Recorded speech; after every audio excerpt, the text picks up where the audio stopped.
Trong không gian thật tiên lãng, hút thuốc lào nghiện, hãy lên em cái điều cay.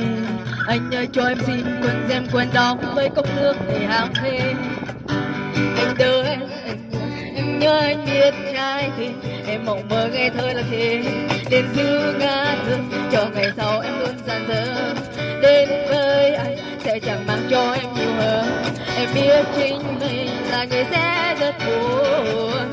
Anh về quên hết thương về. Anh có thể chờ em về không? Anh có thể chờ em về không? Em xin anh đây, em xin anh van anh một lần này. Em xin anh hãy đưa em về.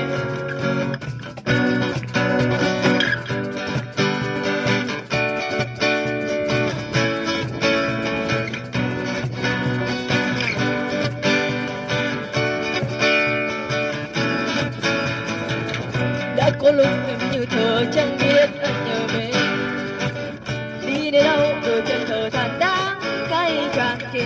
Không mang em ra khỏi tình ôi sớm ai lại đến. Khi cô đơn em luôn cần bên đôi tay em như mây.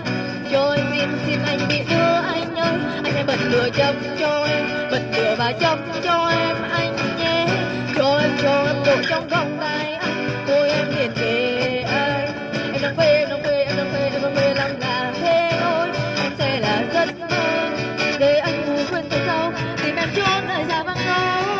Đừng có em sẽ nhìn đi với em. Em hai rơi xa này rời bóng tôi nơi anh ngủ quên. Có thể anh sẽ đưa em về, nhưng có thể anh sẽ nằm lại bờ đê. Em là một gái từng ngày như mình của đê, nhưng anh lại con trai nên là đi bộ đê. Đừng cái vì hôm nay em đầy nước, khỏi vay em nhiều là ăn cướp.